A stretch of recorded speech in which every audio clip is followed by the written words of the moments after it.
ख़वातीन व हज़रात की खिदमत में स्वीडन के दारुल हुकूमत स्टॉकहोम से आरिफ रसाना का सलाम पहुँचे। आज का व्लॉग एक बड़ी दिलचस्प खबर पे मुश्तमिल है। वो ये कि जो स्वीडन की जो सियासत है इसमें एक नए बाब की तारीख जो है वो रकम हुई है, और वो ये कि स्वीडन की जो लिबरल पार्टी है उन्होंने अपनी नई सरबराह का इंतखाब किया है, जिसका नाम सिमोना महमसन है और ये फ़लस्तीनी है।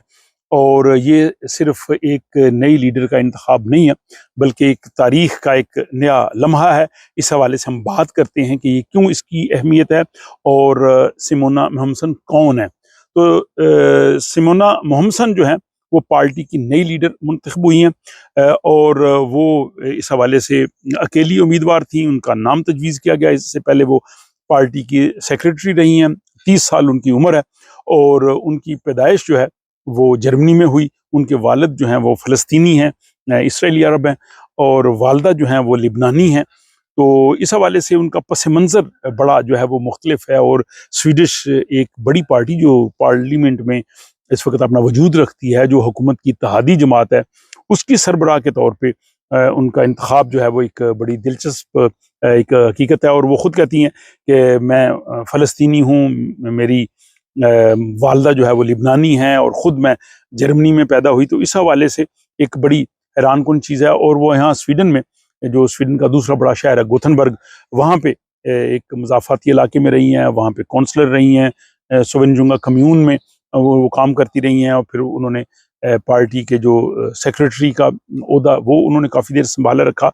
अब हम उनके इस नाम पे भी आते हैं। उनका नाम जो सिमोना महमसन है, एक्चुअली उनका जो सरनेम था, एफ्तर नाम, ख़ानदानी नाम, वो मोहम्मद था। उनके वालिद ज़ाहिर फ़लस्तीनी हैं और उनका नाम मोहम्मद था। लेकिन जब वो यहाँ पे आए तो उन्होंने कहा कि जब मैं मोहम्मद सरनेम रखूँगा तो ज़ाहिर है शायद ये स्वीडन के मुआशरे में इतना एक्सेप्टेबल ना हो, और या इसके लिए कुछ मुश्किलात हों, या उन्होंने सोचा कि इसको थोड़ा हम इंटीग्रेट करते हैं। तो उन्होंने मोहम्मद को मोहम्मसन कर दिया, जैसे यहाँ पे स्वेनसन, एरिक्सन जो होता है। तो इसके बाद उन्होंने सुन जो है उसके बाद लगा दिया, और अब यही सिमोना महमसन वो अपना नाम लिखती हैं। अब 24 जून को उनका जो इंतखाब हुआ लिबरल पार्टी की लीडर की हैसियत से, तो उन्होंने वहाँ पे जनाब बड़ा ज़बरदस्त ख़िताब किया। और इस खिताब में उन्होंने इंटीग्रेशन की बात की, उन्होंने इमिग्रेशन के हवाले से बात की, लेकिन साथ ही वो ज़ाहिर हुकूमत की इत्तेहादी हैं। उन्होंने जो तीनों पार्टी का जो एग्रीमेंट है उसकी भी उन्होंने तारीफ़ की। उन्होंने कहा जी कि यहाँ पे ज़ाहिर ये पॉलिसीज़ हमें चाहिए भी, लेकिन उसके साथ उन्होंने जो स्कूल सिस्टम है उस पे भी उन्होंने जो है वो तनकीद की कि जब जर्मनी से मैं आई तो यहाँ का जो स्कूल सिस्टम था, जिसको फ्लम स्कूला कहते हैं, उससे उनको वास्ता पड़ा। तो उन्होंने कहा जी कि मेरा ख्याल है कि हम जो है वो एक तालीम के मैदान में हमें इस्तिलाहात चाहिए। और इसके बाद उन्होंने कहा जी कि हम तमाम जमातों से जो है वो बात कर सकते हैं। और इसके अलावा जुर्म और सज़ा के हवाले से उन्होंने कहा कि इसमें जो है वो सख्त इक़दामात की जो है वो ज़रूरत है। और उन्होंने कहा जी कि हमें ऐसा स्वीडन नहीं चाहिए कि जिसमें पुलिस वालों को गोलियां मारी जाएं, पुलिस वालों पर पथराव किया जाए, या लोग जो है एक दूसरे के साथ लड़ें, या उनके पड़ोसी जो हैं वो खौफजदा हों। तो उन्होंने कहा जी कि इंटीग्रेशन ज़रूरी है, लेकिन इंटीग्रेशन के लिए उन्होंने कहा कि लोगों को सहूलतें देना ज़रूरी है, लोगों को वसाइल देना ज़रूरी है, लैंग्वेज की, जॉब्स की जो है वो तमाम फैसिलिटीज़ देने के बाद जो है वो इंटीग्रेशन के मराहल पूरे होते हैं। तो ये सिमोना महमसन का इंतखाब दूसरी जो नस्ल है तारिकीन वतन, उनमें से एक जमात में वो आई हैं। और ये एक उस अंदाज से तो एक खुशाइंद चीज़ है। और चूँकि इसमें जो तारिकीन वतन है उनके लिए एक मौक़े की भी ये अक्कासी करती है।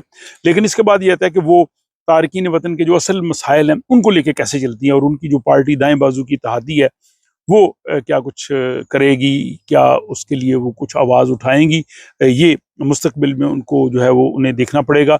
और उन्हें कहा जी कि मौसम गर्मा की तातीलात के बाद मुस्तकबिल के हुकूमती इत्तेहाद के हवाले से वो फैसला करेंगी, क्योंकि अगले साल 2026 में इंतखाबात होने हैं। तो लिबरल पार्टी रवायती तौर पे जो राइट विंग की जमातें हैं उनमें शामिल है, उनकी इत्तेहादी हुकूमत में शामिल है। तो वो देखेंगे कि वो क्या है। लेकिन इस वक्त देखा जाए तो लिबरल पार्टी बहुत जो है वो मुश्किल सूरत हाल का शिकार है, क्योंकि पार्लियामेंट में रहने के लिए 4% जो है वो हमायत होनी चाहिए। और इस वक्त लिबरल पार्टी को 2.8% हमायत है, यानी अगर आज इंतखाबात हों और यही उनको 2.8% वोट मिले तो वो पार्लियामेंट से बाहर हो जाए। अब ये सिमोना मोहम्मसन का इम्तहान है, उनके सामने एक बड़ा टारगेट है, मुश्किल मंजिल है, क्या वो इस मंजिल को हासिल कर पाएंगी कि नहीं। और हमारे जो तारकीन वतन है वो एक फ़लस्तीनी निज़ाद, लिबनानी निज़ाद जो है वो एक सियासतदान का इस तरह से बड़े ओहदे पे आने को किस तरह से देखते हैं, नाज़रीन इस हवाले से क्या कहना चाहेंगे, और क्या ये समझते हैं कि वो स्वीडन की इंतखाबी सियासत में कुछ इरताश पैदा कर सकेंगी या लिबरल पार्टी को इस बहरान से निकाल सकेंगी। आप अपनी राय का इजहार जो है कमेंट बॉक्स में ज़रूर कीजिएगा। आपसे मुलाकात होती है किसी अगले व्लॉग।